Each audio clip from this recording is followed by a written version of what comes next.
welcome back to the show. You've got me for another solo episode today. My last three solo episodes, I talked a lot about different categories of body weight, the overweight, the underweight, and the place of perhaps you might be like me and have chosen not to lose weight for a set amount of time because you need to work on other aspects of your health or your strength or your fitness, etc. So I did this because body weight seems to be the biggest focus for people and the number that everyone refers back to as being healthy. But even if we do need to lose weight, we can only lose weight for a certain amount of time in a year, like 20% of a year. Otherwise, we start compromising our health and other aspects of our physiology, our muscle mass, etc. So today I want to focus on all the other numbers that I focus on with clients other than their scale weight. You're going to be surprised how long this list is and amazed at what you can focus on for the rest of the year. So you might want to get out a pen. I am going to do like a little PDF handout for you that you'll be able to download after the show. So you could just sit back and listen or carry on in your walk. But today we're talking about all the numbers you need to focus on. Welcome to The Body Never Lies. I'm your host, Leila Lutz.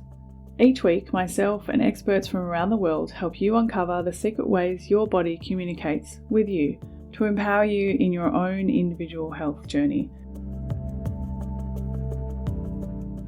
So like I said, you can only do a fat loss phase for 20% of the year, or you will need like a good break of 6 months in at least of eating at true maintenance before you can do another fat loss phase. If you want to retain your muscle mass and retain your health, which I hope you do, because that's what we call healthy and sustainable fat loss.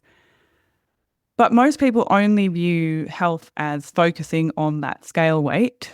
And so they get really quickly despondent or they never are truly successful at their health goals because they don't know what else to focus on. And I think this is a product of the industry always being about quick fixes. And obviously, when we can sell crazy results in 12 weeks with, people can make more money and all of the things. But if we want true health and longevity, my job as a health coach is to teach you that, to work out, as a strength and conditioning coach, as a nutrition coach, all of those things, I need to teach you how to be healthy and perform at your best, not just about fat loss. I think what you'll be surprised today at just all of the things that we focus on in health and how much more there is than just fat loss. So I'm going to take you through all those numbers. And I hope that this will give you something to focus on next year with your health goals. So like I said, only 20% of the year we can be in a fat loss phase. The rest of the year we need to be maintaining or building up our health. So the first thing to me is that I always assess with everybody is their body temperature and their pulse rate. Now you guys would have heard me talking about body temperature quite in depth in the thyroid episode, the Thyroid 101. So you can go back and listen to that. But I will explain it a little bit today, just in the context of the episode. And perhaps if this is your first time joining me on the podcast. So the body temperature and pulse method was developed by Broda Barnes, who is an endocrinologist. And it has been used by other general practitioners as well and other doctors, etc. Dr. Ray Peat, other practitioners. I remember the first time I spoke to my functional medicine doctor and talked about how I was using it to measure myself and how I measured to clients. And she looked at me and she said, I can't believe you get people to do it. So she knew of it and she had read, she's known about it as a true method. And a lot of doctors do. It's just that they stopped using it and shifted over to blood tests. Blood tests can be quite limited because, of course, you have to go and get them regularly, which costs money, and we're taking blood and it takes time, etc. And then you normally get them sent to the doctor and the doctor looks at them and you have to pay the doctor to go and talk to them about the tests. I do order private tests for clients, but they are a lot more expensive, obviously. And, it's not an easy and accessible way to assess your health. The other problem with it is, of course, as well, is that what's in the blood is like we just think of the blood. And again, I talked about this a lot in the thyroid episode. We talk about the blood as a superhighway that transports nutrients, hormones, etc., from cell to cell. So we can only measure what's in transport. We cannot measure what is happening at the cellular level. We can only make an assumption that either the cell didn't take up what was in the blood, so there's an excess in the blood, or that there's too little in the blood, or, we have to make assumptions, basically, what I'm saying. So in the case of TSH, thyroid stimulating hormone, that is a pituitary hormone, not a thyroid hormone. We're measuring how much thyroid stimulating hormone is in the blood that came from the pituitary, but we don't know if that's just what was released by the pituitary or there's more in the pituitary. So is the pituitary over-functioning or under-functioning?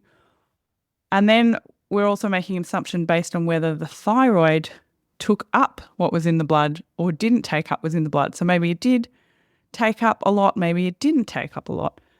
So we're taking guesses based on what's in between the two organs.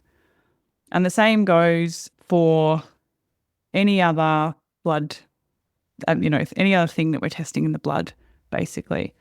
So it is limited. It also, is inhibited by factors like exercise and stress. So you can have different blood tests from one day to the next. And so it's not necessarily as reliable as we'd like it to be. I do use blood tests with my clients, but I use them in context with temperature and pulse. And what I love about temperature and pulse, of course, is that it is really inexpensive and really non-invasive. So you can do it at home yourself, and we can look at it in real time. We can look at it against blood tests. We look at it against food, and it gives us a lot of information. And it actually, when I look at it against blood tests, it gives me more information than the blood tests on their own. So like I said, we can't test what's at the cell level, but our body is made up of cells, and every single organ in our body is made up of millions of cells, trillions of cells. So like your heart, for instance, has 2 to 3 million cells in the cardiac muscles. To function, each cell needs to be able to receive energy and produce heat at the cellular level. And to create energy, at the cell level, it needs oxygen, glucose, which is carbohydrate, and thyroid hormone, active thyroid hormone. And when those three things happen at the cellular level, heat is created. It's your fuel source. Your energy actually burns and you use it to do things with your body. In states of low energy availability, sometimes called low thyroid states or low metabolic states, the energy going to the cell, so the oxygen or the glucose or the thyroid, is limited or it is blocked. And then there will be less heat. So this is where using basal temperature is a really effective way of measuring what's going on at the cell level. Because again, as I said in the blood test, we can't tell what's going on at the cell. We can only understand whether there was too little or there was no uptake. And that in itself is really actually hard to ascertain from blood test. So you might know, like I've known my whole life that I had low energy availability because I was one of those people who always had freezing cold hands, freezing cold feet, and a really cold nose. So that's more of an extreme. Some people won't have that. That's like an extreme low energy availability. And you'll see this with thin people, right? They're always cold. They always need more layers. And we sort of say, oh, well, because you've got less fat on you. But it's also because being at a low body weight, as you would have heard in my podcast episode on low body weight, is achieved by a constant caloric restriction.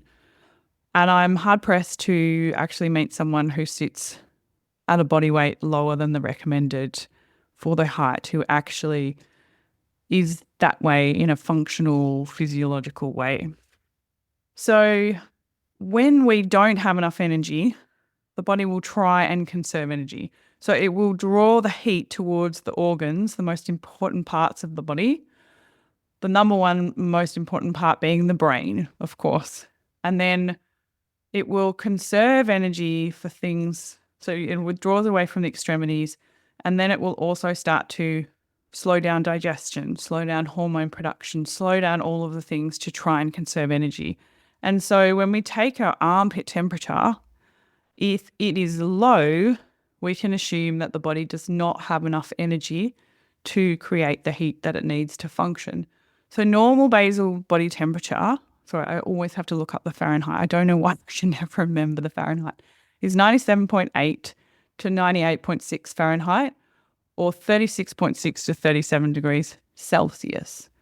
Something that's really important when you take your temperature and pulse is to always take your armpit temperature.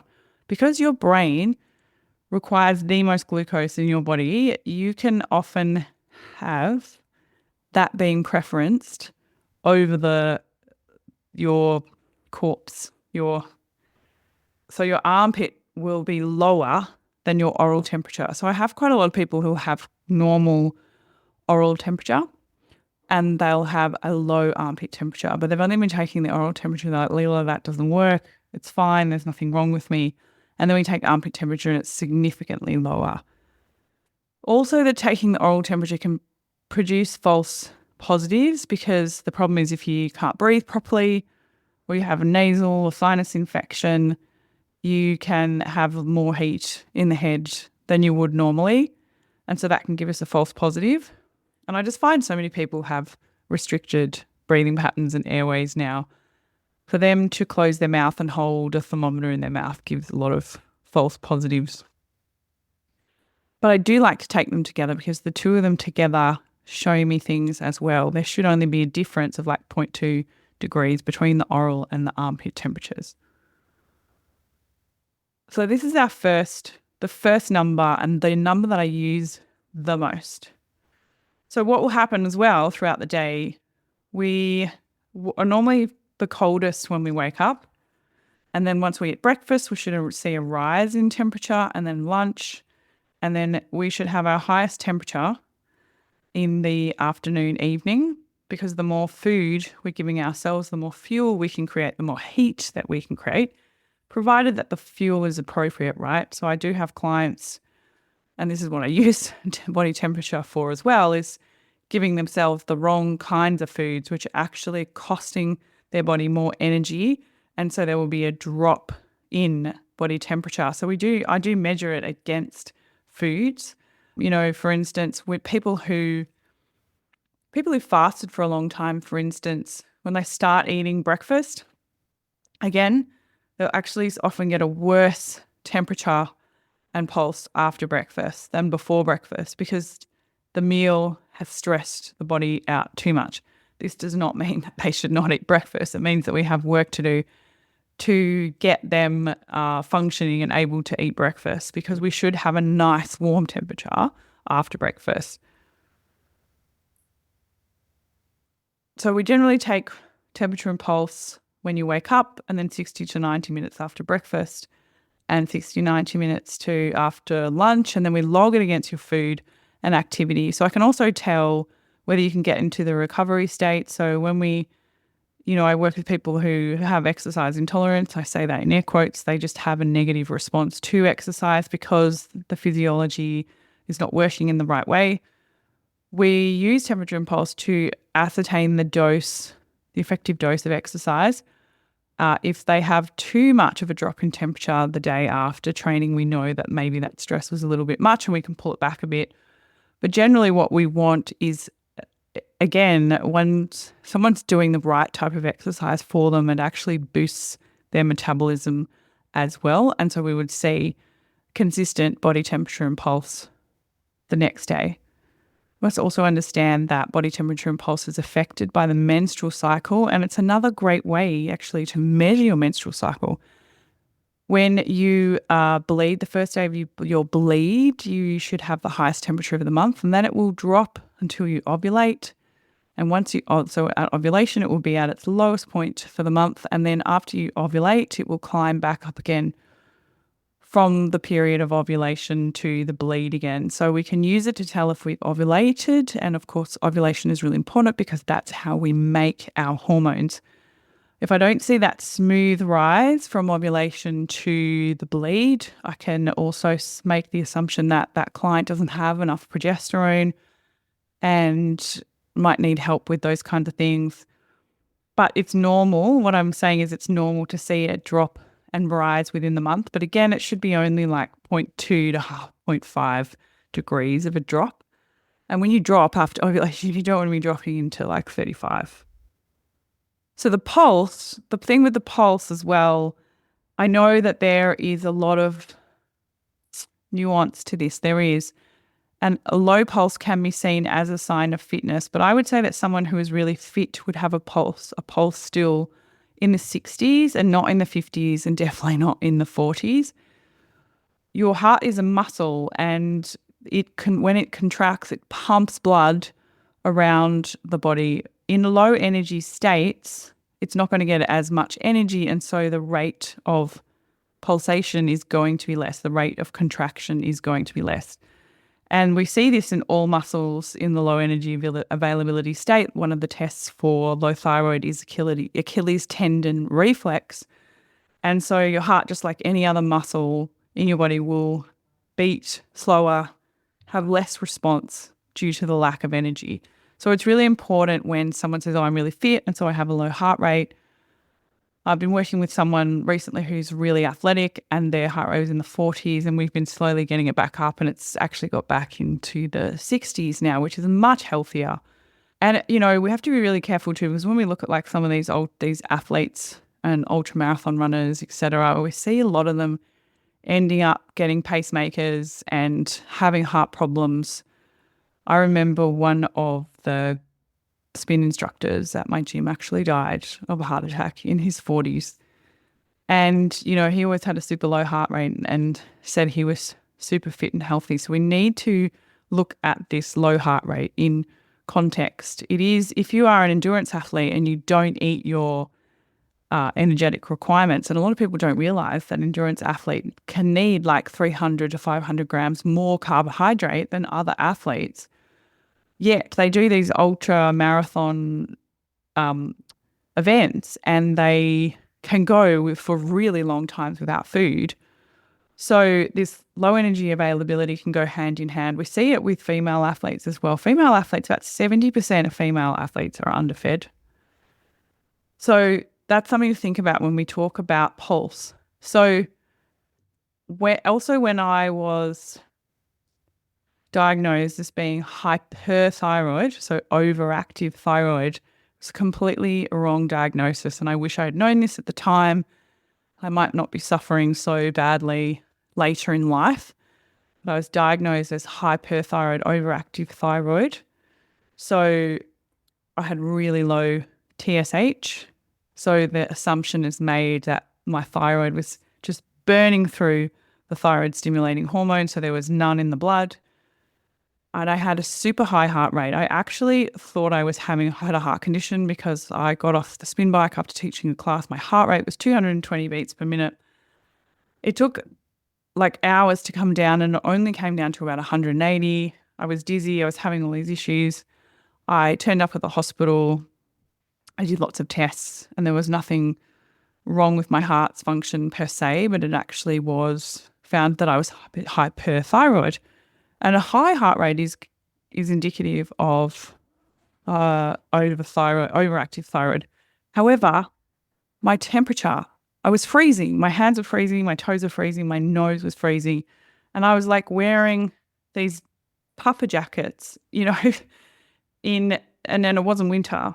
And what that actually means is that I had a massive surge of adrenaline, and I actually had an underactive thyroid. And yeah, thinking back to it, I wish I had known that and actually challenged the endocrinologist, because of course she medicated me to suppress my thyroid function. And 2 weeks later, I had my thyroid totally bottomed out, and I've been struggling with low thyroid function ever since. And we will never know if my thyroid bottomed out because of the huge amount of medication that she gave me, or if it was going to bottom out anyway. The next thing I would say look out would be blood pressure. And blood pressure is really important because, again, as the blood vessels are a muscular part of your musculoskeletal system, the ability for them to contract and relax to put up with the pressure of the blood going through is dependent as well on the electron transport chain, or dependent on the energy availability. And we can see high blood pressure in really high stress states, and we can see low blood pressure in low energy availability, low thyroid states. So that's something also to have a look at that I might get clients to monitor as well with their body temperature and pulse.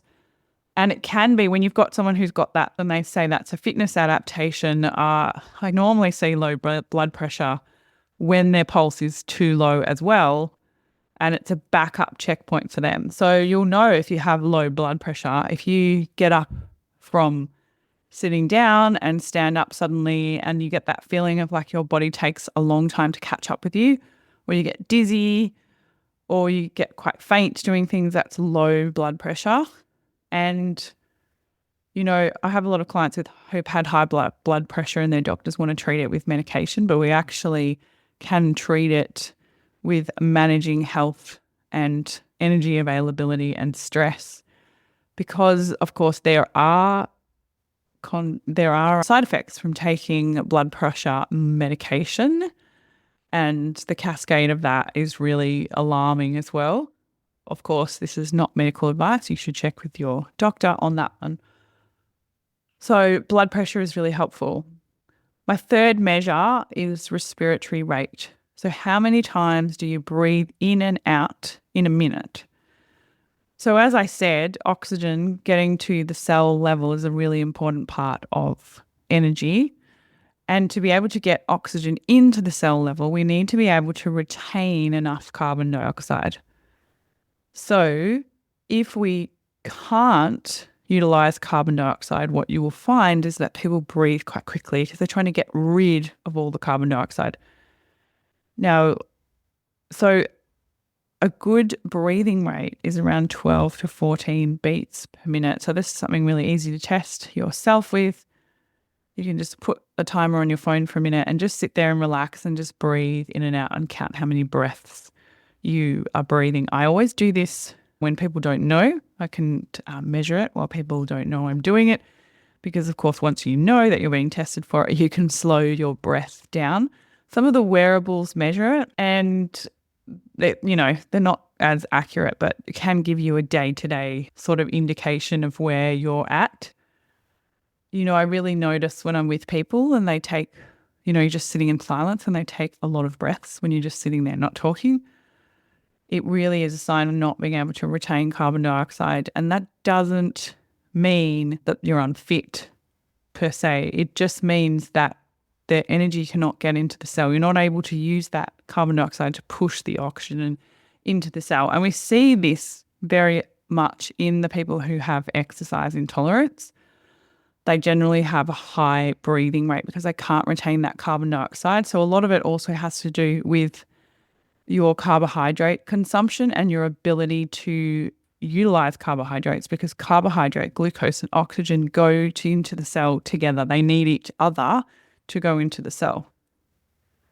So the next thing I'm going to say, now I feel like those are the three kind of main ones that I test people for, as a benchmark. Where are you at with your health? And then the other ones are the things that I more focus on day to day, and the things that you can focus on day to day. And then you would come back and retest those first 3 or 4, if you count the pulse, a month later. So a big one that everyone needs to know is their average step count. We live in a day and age where we all sit all day because we work on computers. I sit all day. And so I really need to be conscious of my step count. Now, the minimum step count should be 7,000 steps per day. I would say good is 10,000 steps, but the research shows that 7,000 is the benchmark, and this is where they see better health outcomes. If you want to be fit though and you want to burn fat and put on muscle and all of the things, I would aim for 10,000. And you don't need a step counter. If you look at your phone, there'll be a step counter in your phone. You just take it with you when you're walking and just make more of an effort to walk places, right? Like I do think one of the beauties of where I live is I live quite close to the city and everything is walking distance. I walk everywhere. I walk to the gym. I walk to drop my daughter at school. I walk to the shops. And so for me, and I also have a 3-story house, so I'm up and down the stairs all day. So despite the fact that I sit at a computer, it's pretty easy for me to hit 10,000 steps. That's pretty much what I average every day. I also have a dog and I walk my dog everywhere. So that generally takes me to 12,000, 15,000 steps. But most people, when I first started, I had to be really intentional about it. I used to work in the gym. I was on my feet all day. I would have done 15,000, 20,000 steps a day. I also had a dog and went for walks with him. But when I came to doing an office job, I had to be really intentional about it. And it amazes me when I go to the dog park and I see everyone sitting on the wall, all the benches at the dog park while their dogs play, while they're on their phone. We need to be intentional about getting these steps in. And I recommend doing them 2 to 3 separate intervals in the day and sometime around after each meal, which will help you utilize your physiology to burn the right fuel source after eating. So your insulin receptivity is going to be better from walking. So start with a 10-minute walk after breakfast, a 10-minute walk after lunch, and a 10-minute walk after dinner and see how you go with that. And then add 1,000 steps every week until you get to your goal. So the next thing after that, I would talk about your breathing count when you're doing steps. So when we're doing zone 2, which is basically what walking is, we close our mouth and we breathe in and out through our nose. So I know people say that the talk test means that you're in zone 2. However, when you're talking, you're wasting a lot of carbon dioxide. So if you want to improve your respiratory function and your metabolic health and get oxygen into the cell, I would close your mouth and breathe in and out through your nose. And also you want to do this nice and slowly. So I would try and breathe in for 4 counts and exhale for 4 counts out of my nose and keep that breathing rate for your walk. If you want to get really good at this and really good at retaining carbon dioxide, I would breathe in for 4 counts, hold your breath for 4 counts, breathe out for 4 counts, and hold your breath for 4 counts. So you might only be able to do this for a couple of minutes. That's okay. I try and dedicate one of my walks to just doing that for 10 minutes. And then you'll be surprised at how much fitter you get and how much your breathing rate will improve from doing that. Another number that I want to focus on, and I check with every single client, is their total caloric intake. And I'm not doing this to see if they're overeating generally. I'm generally doing it to see if they're eating enough. The best thing to do is go to the TDEE.calculator.net to work out what you should be eating in calories. And a lot of people will be surprised how much they should be eating. So yes, you need to be in a caloric deficit to lose weight. However, you should only be in a caloric deficit for 20% of the year. And then at the end of your caloric deficit, you need to reverse back up to your maintenance calories. And you need a healthy amount of maintenance calories to be able to maintain your weight and maintain your health. So if you're like me and you exercise 5 to 6 times a week, you're going to have a high maintenance calories to be able to perform and get the benefits from your training. If you have high muscle mass, you're going to need more maintenance calories. And that's one of the reasons why you put on muscle mass. So you have more efficient metabolism, but also you get the pleasure of eating more food and not having to diet. So I would always check someone's caloric intake. So you would I use Chronometer. I recommend Chronometer, and I'll talk about that more in a minute. But I would take Chronometer and I would just write down every single thing that you eat, every single thing that goes into your mouth for 2 weeks, so 14 days. And I say 14 days because people generally eat differently on the weekend than they do during the week. And you need to set those 14 days and then add all of the calories up for the 14 days and then divide it by 14 to get the average. So if you're a person that eats 1,000 calories Monday to Friday, but eats 3,000 calories, Monday to Thursday, but eat 3,000 calories on Friday, Saturday, Sunday, your average is not going to be 1,000 calories. So maybe you would be overeating per se, but we need to get a general idea of, are you able to meet your energetic needs by giving yourself enough calories? Of course, not all calories are created equal, and we'll look at that later. But this is a huge problem I see with people. Like I said, they'll eat like 1,000 calories a day during the week, and then they will just binge, or they go out a lot, so they end up having a lot of calories over the weekend. The next thing I want to look at is grams of fat. How much fat do you eat? Cronometer is great for this because it really breaks the fat down. We'll go into that more in another episode, but cronometer breaks the fats down from saturated, monounsaturated and polyunsaturated, and that's really important to have the right ratios of those. But in general, our total fat intake should be 20% of our total calories, maybe 30% for some people if they have like a lot of muscle mass, but generally around 20% or zero 0.8 grams per kilo of desired body weight. Everyone is overeating fat. Even if they're eating healthy fat, you still can't eat as much fat as you want. We need to have more protein and more carbohydrate than fat going in. And we know if we eat too much fat, it actually blocks energy getting into the cell again. Okay. And we can use fat when we're sitting at rest, but we can't use fat when we're thinking, walking around, exercising. We can't use fat as fuel. So then we start to damage our metabolism. So fat, 0.8 grams per kilo of desired body weight. The next thing I look at is protein. Protein, I still see a lot of people who undereat their protein. Oh, I want to go back and say something about fat. The other thing about cronometer that's really good is that 1 gram of fat equals 9 calories and 1 gram of carbohydrate or protein equals 4 calories. So the value of fat is double the carbs and the protein, and cronometer actually shows you in a visual circle what your fat consumption looks like for the day as a percentage. So when you go to a shop and you read the label, the fat grams, if you had 50 grams, so you had 10 grams of fat and you had 10 grams of protein, you think, oh, that's equal.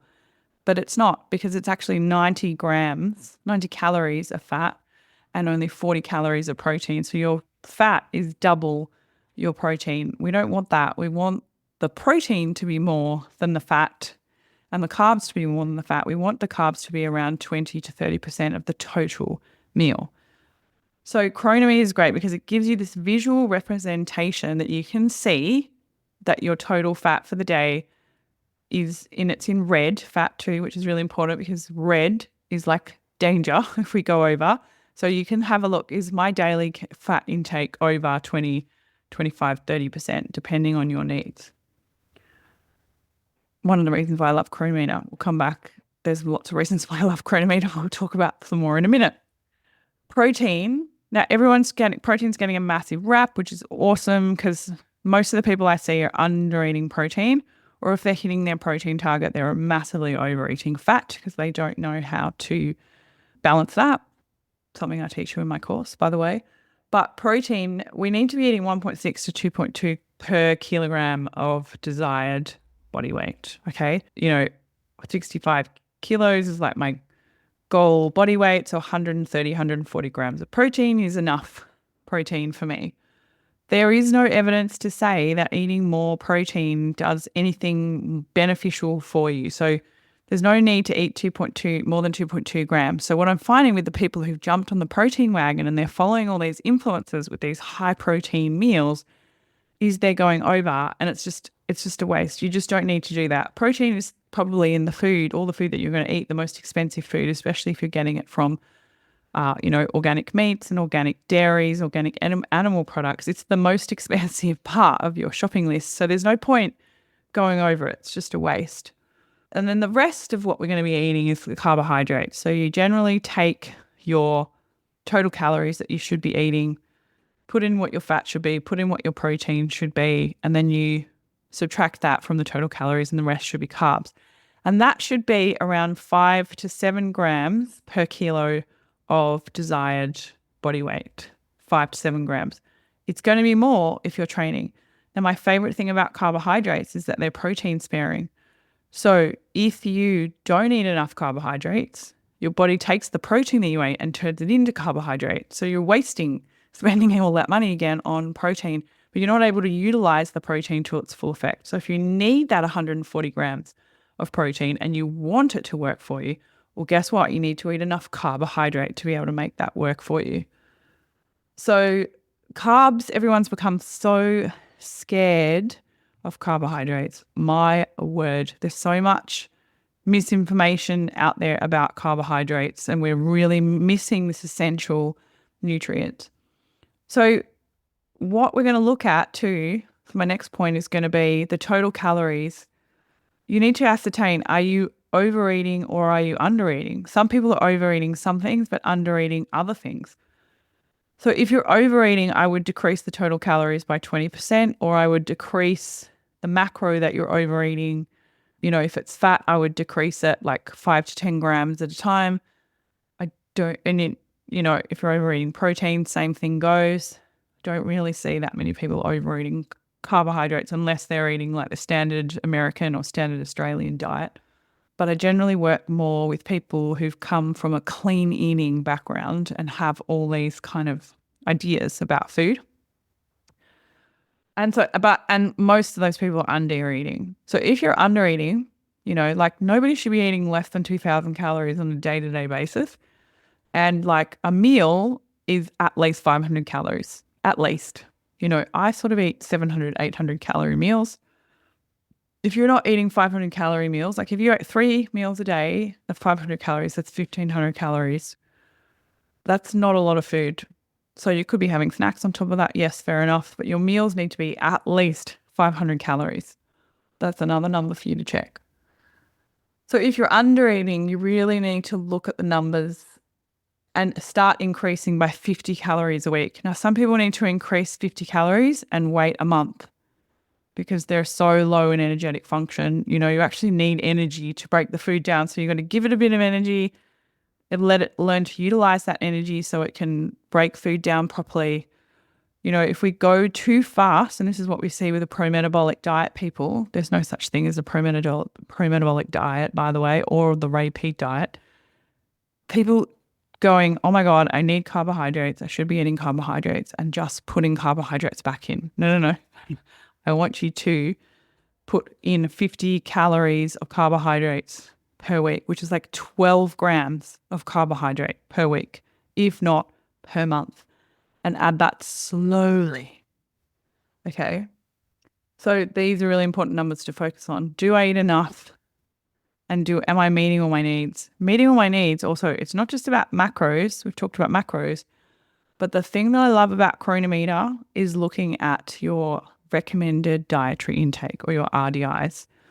Sometimes when I'm working with someone, I just get them to focus purely on increasing the micronutrient value of all of their foods, right? So if you scroll down in your page in Cronometer, you'll see that it tells you all of the vitamins, all of the minerals, everything that you need in your diet. So apart from like A, D, K, and E, and maybe iodine, I would be trying to hit all those numbers. It's really important to note that like the recommended dietary intakes as well are based on like 1,800 calories. It's pretty hard to hit your RDIs in less than 1,800 calories. And even if you were doing it in 1,800 calories, it would take a serious amount of planning and being really intentional about the food that you eat to actually hit them in 1,800 calories. Like I'm about to do a fat loss phase, and I'm planning out my fat loss phase so I can still hit all of the vitamins, minerals, and micronutrients that I need to hit in that fat loss phase. Because for your body to make energy, it can't just have calories. It needs micronutrients, minerals, and vitamins to take that food and turn it into energy. So, we're so quick these days to throw supplements at people when we really should just be looking at their food log and saying, are you meeting the recommended dietary intake that you need to function? So, and it's important to remember that the recommended dietary intake is based off minimal amount. It's based off not starving. It's not based off thriving and amazing performance. So I often encourage people, if you're going to do anything, just look at Chronometer and look at your RDIs and try and slowly increase all of the RDIs in your day-to-day food and make them consistent every day. Not like, I have a ton of zinc on one day a month and then I don't have any zinc for the rest of the month or whatever it is. So you'll be surprised as well when you increase your food. And now I'm at 2,600 calories. And I have to say that I should be eating 2,800 calories. And I've started to notice I'm ready to go up to the next level because I get really hungry all of a sudden after training. So I'm ready to go up to 2,650, 2,700. But you'll be surprised how bloody easy it is to hit all your RDIs when you can eat that much food and you're eating from the list of foods that people will call pro-metabolic foods or the bioenergy that have good energy bioavailability, how easy it is to hit all your RDIs. So I would say also on the food part, making sure that your macros are spread evenly throughout the day. E.g., for example, you have 15 to 20 grams of protein per snack. You have 20 to 30 grams of protein per meal. And you would keep that consistent. So work on the protein bit first. That will help you keep you satiated and help balance your blood sugar. But then the same goes with the carbohydrates. I try and hit 80 grams of carbohydrate per meal. I have 4 meals a day and it's 80 grams every time. You could when you get into nutrient partitioning, you might front load your carbohydrates before and after training. I started doing that as well. And then I have like a smaller meal at dinner because I do my training in the morning. I don't need as much energy in the evening and also I'm going to sleep. So I don't want all of that food sitting in my tummy. So really try and spread your macros out evenly through the day. And this is where people start to realize that they don't plan ahead and how failing to plan ahead does them, because you'll get to 4 o'clock and you're like, oh my God, I haven't hit my carbohydrate intake. I'm just going to go and eat a ton of carbs now, and then wonder why they feel crap for a couple of hours after dinner every night. We can't, that is a whole lot of stress on your body, pushing all your calories to the evening. We know that people who eat the most amount of calories in the evening have the worst blood sugar in the morning, have high cholesterol, all these things. So we need to pre-plan and actually hit our calories either evenly through the day or push them more around training, the carbs more around training and the fats away from training. Meal timing consistency as well is a big one. Like, set times to eat and stick to them. Like, if you train, you need to eat before training. You need to eat after training to get the best benefits from training, right? We don't always want to be thinking of like, I'm going to burn fat when I'm training, so I want to train fasted so I will burn more fat. It's not how it works. You'll actually use up muscle glycogen, and so you will waste muscle mass. And the more muscle mass you have, the better you are at burning fat at rest anyway. So you want to front load your training with some carbohydrates and protein and eat straight after training. You probably want to have the most of your carbohydrates for the day straight after training, because that's when your insulin receptivity is the highest. And the insulin will shunt that carbohydrate straight to your muscles. It's going to be utilized the best straight after training. So you want to eat within half an hour of training. So, chrononutrition is such an underrated thing. So chrononutrition is basically eating according to your circadian rhythms and also your hormones. So you have the highest amount of stress hormones in the morning. So you eat most of your food in the morning. And then you eat less in the evening when you're about to go to sleep and get into the state of rest and repair and recovery. You don't want to be digesting food in the night and interrupting your rest and recovery and repair. So set times to eat and stick to them. Set amounts of food to eat at meals and stick to them too. Now I want to come to your training numbers. So I want you to know that most people I work with have no idea of what is a basic amount of strength, and especially women, because they're so afraid of putting on muscle mass, or, they follow so many programs as well that are just kind of hopping from one thing to the next to one thing to the next. So they never actually can get strong enough. So you're not necessarily going to get super jacked from just achieving a baseline of strength. You won't. Don't worry about it. You're going to get super jacked if you lift really heavy, and maybe you want to get super jacked. That's cool too. But I'm just letting all the women out there who are afraid of putting on muscle, or they're wondering why their bone mineral density is not increasing or whatever it is. You need to meet the basic amount of strength requirements. So the strengths norm, I would say, 1, being able to carry 75% of your body weight for 1 minute. So like if you're doing a farmer's walk, so say for me, like I should be able to carry 35 kilogram dumbbells, one in each hand, for 1 minute while I'm walking around. Okay.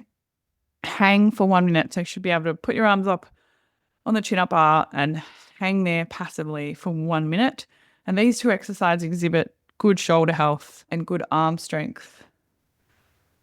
So passive, so sort of more passive exercise. But then when we look at the big lifts, like your back squat, so popping a bar on your back and squatting for 10 reps, we should be able to squat 1.25 times our body weight.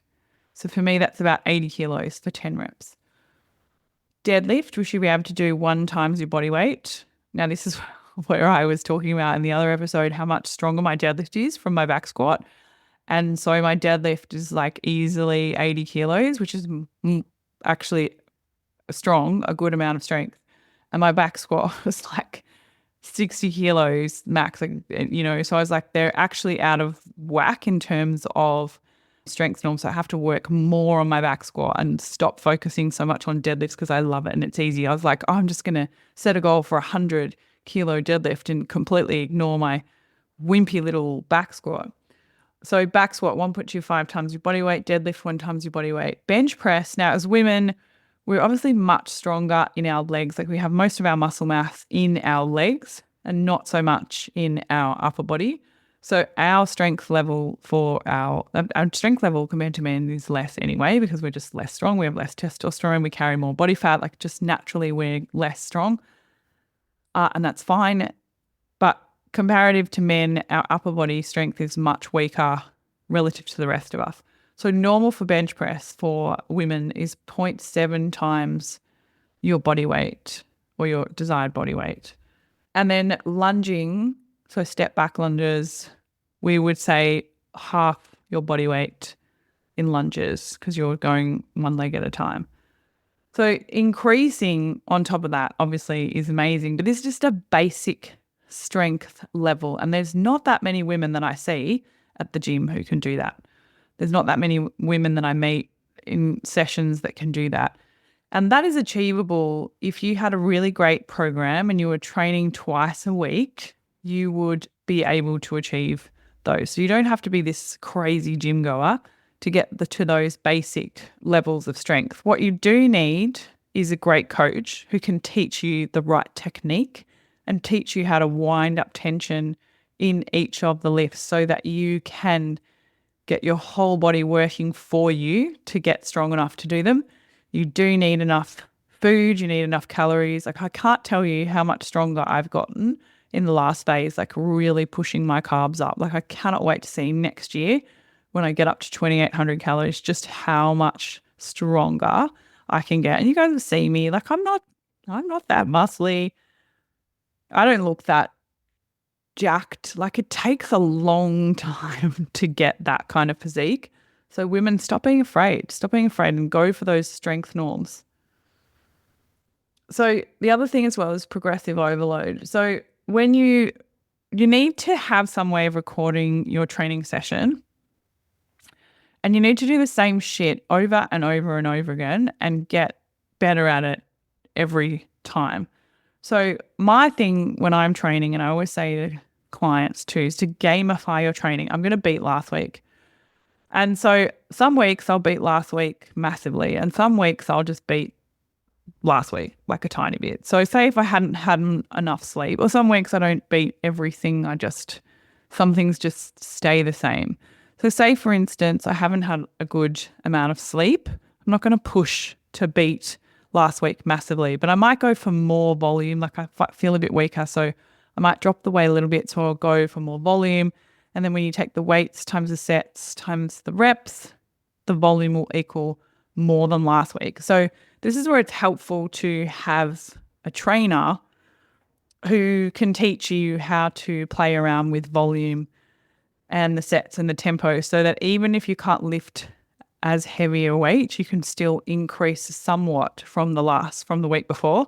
And especially when you've got like weights, I've been too lazy to get those little discs to stick on the end of the dumbbells and on some of the plate loaded machines, because sometimes the increase, like from going from 10 to 12.5 kilo dumbbells to 15 kilo dumbbells to 17.5 kilo dumbbells, like they're quite big jumps in between those dumbbells. And I'll see a lot of people just can't get over, say, 12.5 to get to 15.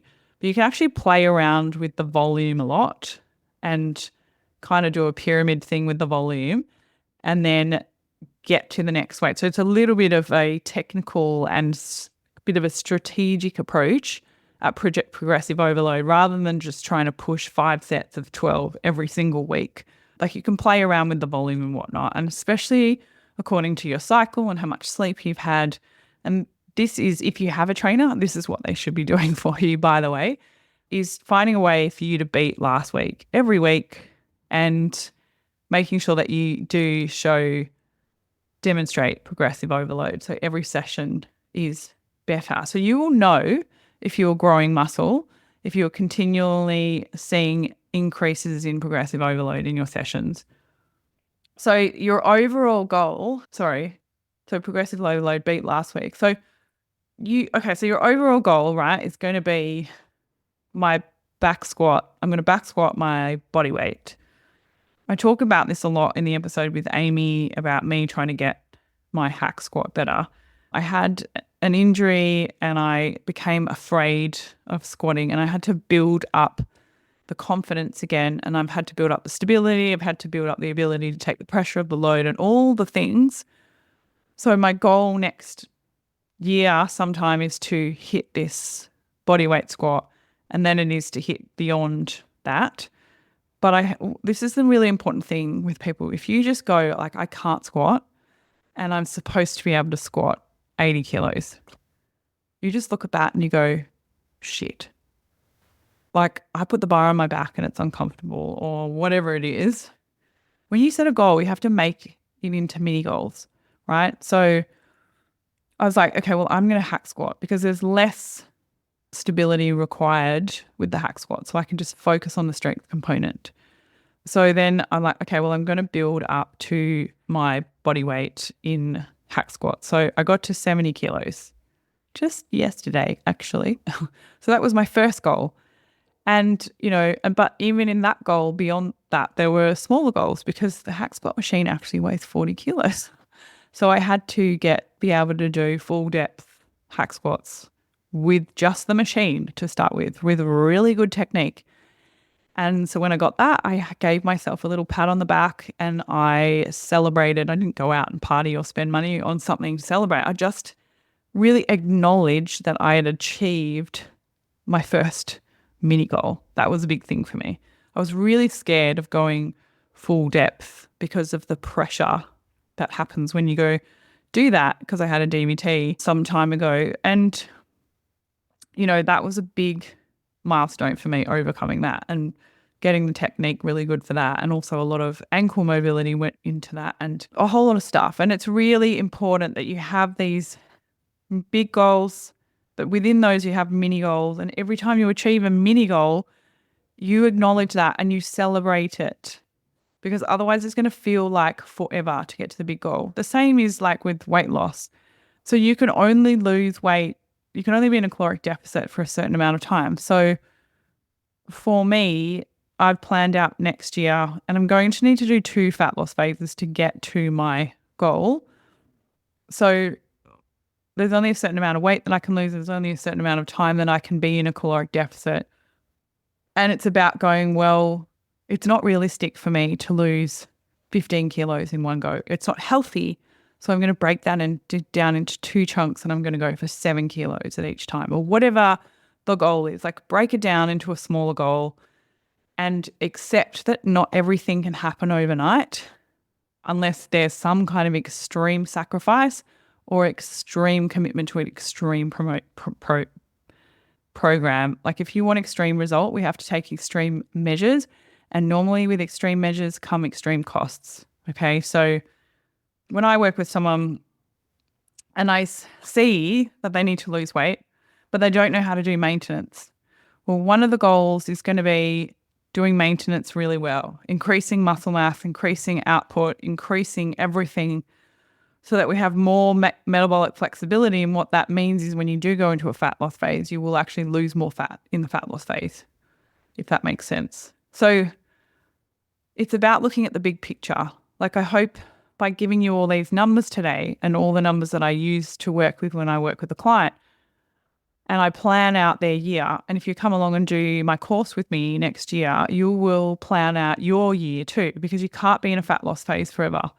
We're going to go, what are all the things from this list that are coming up as deficits or that are not optimal? And I need to find a place in the year to work on those because, for instance, you can't get stronger at the same time as being a fat loss phase. You can lose fat while you put on muscle, but it's only for like quite a small amount in your training life. So if you're new to training, so you've never trained before, you can sit at maintenance and lose fat and gain muscle at the same time. Like the more you've trained in your life, the less likely that is to happen. And you have to train quite hard to make it happen. So there's, we have to look at the person and say, well, what can you achieve? What's realistic here to achieve? So I can't remember where I was going but I have to look at the person and say, okay, well, you actually need to lose X amount of weight. If that's going to take a fat loss phase of this long, we're going to put that in quarter 2 of the year. So we're going to work up, spend quarter 1 working up towards that fat loss phase to make it the most successful fat loss phase possible. And often what's missing in successful fat loss is not knowing how to reverse diet and not knowing what your maintenance calories is. So how to go back to maintenance. Because what happens is generally when people stop dieting is they binge and then they eat too much food and then they end up putting all the weight back on. So even myself, as someone who's a seasoned dieter and I wouldn't say seasoned dieter, but I understand food and I don't overeat and all of those things. In my diet phase, I've planned an 8-week reverse dieting phase. So you have to get really good at tracking and hitting macros before you diet, because the refeed phase, I'm slowly increasing my calories over time and I need to hit those really well to ensure that I maintain all the weight that I've lost. So I hope this gives you some thoughts about what to focus on other than the scale weight. There's so many things that make up our health. Our health is not defined by what we weigh on the scale, nor is our fitness. There's so many things that make up this. And also, I think it's really important to know that there's other things to focus on, because when you get to your goal weight, what are you going to do then? What are you going to do then? Did you get there by just being in a constant, extreme calorie deficit? I was reading this story of this influencer the other day. She lost a lot of weight. She spent a year. So she lived in a caloric deficit for an entire year. And then I was following her on Instagram and I was like, oh, she only eats that much now, because she can't eat any more than that because she put the weight back on.